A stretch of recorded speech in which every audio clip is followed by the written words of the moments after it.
ಒಂದು ಬಾಳೆಹಣ್ಣಿನ ಅಂಗಡಿ ನೋಡಿದೆ. ಆ ಬಾಳೆಹಣ್ಣಿನ ಅಂಗಡಿಯವನು ಬಾಳೆಹಣ್ಣು ಮಾರ್ತಾ ಇದ್ದಾನೆ. ಕೇಳಿದೆ ಕೆ ಜಿಗೆ ಎಷ್ಟು ಅಂತ. 50 ರೂಪಾಯಿ ಅಂತ ಹೇಳ್ದ ಅವನು. ಮನೆಯವ್ರಿಗೆ ಕೇಳಿದೆ, ಏನೇ ತಗೊಳ್ಳ, ಸುಮ್ಮನಿರಿ, ಮುಂದಕ್ಕೆ ಹೋಗುವ.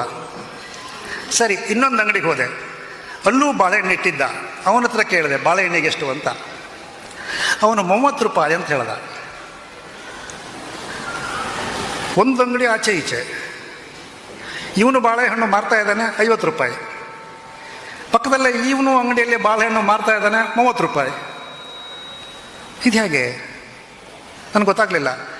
ಒಂದು ನಿಮಿಷ ನೀನು ಇಲ್ಲೇ ಇರುವಂಥ ಹೆಣ್ತಿನ ಬಿಟ್ಟು ವಾಪಸ್ ಅವನು ಮೊದಲ ಅಂಗಡಿಗೆ ಹೋದೆ. ಅಲ್ಲಯ್ಯ, ಅವನು 30 ರೂಪಾಯಿಗೆ ಬಾಳೆಹಣ್ಣು ಮಾರುವಾಗ ನಿನ್ನ ಪಕ್ಕದವನು ಇಂಥ ಸ್ಪರ್ಧಾ ಯುಗದಲ್ಲಿ 50 ರೂಪಾಯಿ ಅಂದರೆ ನಿನ್ನ ಬಾಳೆಹಣ್ಣು ಯಾರು ತಗೊಳ್ತಾರೆ ಮಾರೆ ಅಂತ ಕೇಳಿದ್ದಕ್ಕೆ ಅವನು ಏನು ಹೇಳ್ದ ಗೊತ್ತಾ? ನಾನು ಬಾಳೆಹಣ್ಣಿನ ಇಡೀ ಗೊನೆ ಇಟ್ಟುಕೊಂಡೇ ಮಾರ್ತಾ ಇದ್ದೇನೆ. ನೀವು ಹಣ್ಣು ಕೇಳಿದ್ರೆ ಬಾಳೆಹಣ್ಣಿನ ಗೊನೆಯಿಂದ ಕಿತ್ತು ಕೊಡ್ತೇನೆ. ಅವನದು ಅದೆಲ್ಲ ಉದುರಿ ಕೆಳಗಡೆ ಬಿದ್ದಿರೋ ಹಣ್ಣು ಅಂತಂದ. ನನಗೆ ಒಮ್ಮೆಗೆ ಬಿಸಿ ನೀರನ್ನು ಹೀಗೆ ಚೋಕಿದಾಗ ಆಯಿತು. ಯಾಕೆ ಹೇಳಿ? ಸಮಾಜದಲ್ಲಿ ಎಲ್ಲರ ಜೊತೆಗೆ ಇದ್ದರೆ ಬೆಲೆ ಜಾಸ್ತಿ. ಇಲ್ಲ, ನಾನು ನನ್ನ ಹೆಂಡತಿ ಮಕ್ಕಳು ಅಂಥೇಳಿ ನೀವು ಈ ಉದುರಿ ಹೋದ ಬಾಳೆಹಣ್ಣು ಥರ ಬೇರೆ ಬೇರೆ ಇದ್ದರೆ ಕೆ ಜಿಗೆ 30 ರೂಪಾಯಿ. ಅಲ್ಲೇ ನನಗೆ ಅನಿಸಿದ್ದು, ಅಯ್ಯೋ ಅದೆಲ್ಲ ಅವ್ರು ಮೇಳ ಮಾರ್ರ ರೋಟ್ರೆ ಜಯ ಜಯಕಾರ ಮಕ್ಕಳು ಸಿತ್ತ ಕಾಣಿ ಅಂತ ಅವ್ರು ಹೇಳಿದ್ದಕ್ಕೆ ನನಗನ್ನಿಸ್ತು, ಸಮಾಜದಲ್ಲಿ 4 ಜನರ ಜೊತೆಗೆ ಯಾರು ಇರ್ತಾರೆ ಅವರಿಗೆ ಬೆಲೆ ಜಾಸ್ತಿ, ಮೌಲ್ಯ ಜಾಸ್ತಿ, ತೂಕ ಜಾಸ್ತಿ, ಅವನ ಬದುಕಿನ ಸಾರ್ಥಕ್ಯ ಜಾಸ್ತಿ. ನಾನು ನನ್ನ ಹೆಂಡತಿ ಮಕ್ಕಳು ನನ್ನ ದುಡ್ಡು ಅಂದರೆ ಅದು ಅವನಿಗೆ, ಅವನ ಕಂಪೌಂಡಿಗೆ ಆಯಿತು, ಅವನ ಕೆಲಸದವರಿಗೆ ಆಯ್ತು ಅಲ್ವಾ? ಹಾಗಾಗಿ ಸಮಾಜದಲ್ಲಿ ಎಷ್ಟು ಸಾಧ್ಯವೋ ಬರೀ ಜೇಸಿ ಅಂತಲ್ಲ, ಸಾಧ್ಯ ಆದರೆ ನಿಮ್ಮೂರಿನ ದೇವಸ್ಥಾನದಲ್ಲಿ ಪಾಲ್ಗೊಳ್ಳಿ, ಶೈಕ್ಷಣಿಕ ಸಂಸ್ಥೆಯಲ್ಲಿ ಪಾಲ್ಗೊಳ್ಳಿ, ಒಂದು ವ್ಯಾವಹಾರಿಕ ಕಾನ್ಫರೆನ್ಸ್ ಇದ್ದರೆ ಅಲ್ಲಿ ಪಾಲ್ಗೊಳ್ಳಿ. ಎಲ್ಲ ಸಮಾಜದಲ್ಲಿ ನಾವು ಬೆರೆಯೋಣ. ಬೆರೆತಾಗ ನಾನು ಯಾರು ಅಂತ ಗೊತ್ತಾಗತ್ತೆ. ನನಗೂ ಕೂಡ ನಾನು ಯಾರು ಅಂತ ಗೊತ್ತಾಗಿದ್ದು ಈಗ ಊರು ತಿರುಗ್ತಾನೆ.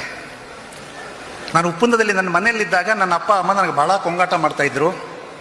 ತುಂಬ ನಾನೇ ಬಸ್ ಸ್ಟ್ಯಾಂಡಿಗೆ ಬಂದರೆ 10-15 ಜನ ಎಲ್ಲರೂ ಬಸ್ ಹತ್ತಲಿ ನಿಂತಿದ್ದಾರೆ, ಅವರಲ್ಲಿ ನಾನೊಬ್ಬ. ಹಾಗೆ ಕುಂದಾಪುರ ತಾಲೂಕಿಗೆ ಹೋದರೆ ಶಾಸ್ತ್ರಿ ಪಾರ್ಕಲ್ಲಿ 100 ಜನ, ನಾನೊಬ್ಬ. ಉಡುಪಿ ಜಿಲ್ಲೆಗೆ ಹೋದರೆ ಇಡೀ ಜಿಲ್ಲೆಯವರೆಲ್ಲ ಅಲ್ಲಿ ಬಂದ್ಕೊಂಡಿದ್ದಾರೆ, 1000 ಜನ ಅಲ್ಲ, 10-20 ಸಾವಿರ ಜನರಲ್ಲಿ ನಾನೊಬ್ಬ. ಅಂದರೆ ನಾನು ಯಾರು ಅಂತ ಗೊತ್ತಾಗಬೇಕಿದ್ರೆ ನೀವು ಮತ್ತಷ್ಟು ಎತ್ತರಕ್ಕೆ ಇರಬೇಕು.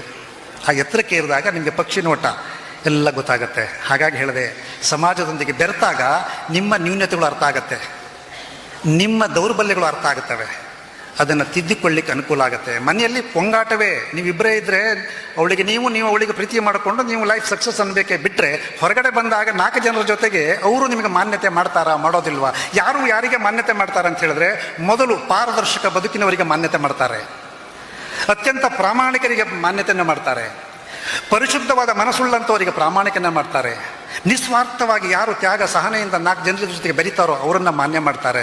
ಇದೆಲ್ಲ ಗುಣಗಳು ನಮ್ಮೊಳಗೆ ಸೇರ್ಕೊಳ್ಬೇಕಾದ್ರೆ ಮನೆಯಲ್ಲ, ಸಮಾಜದಲ್ಲಿ ಸೇರಬೇಕು, ಸಮಾಜದಲ್ಲಿ ಬೆರೀಬೇಕು.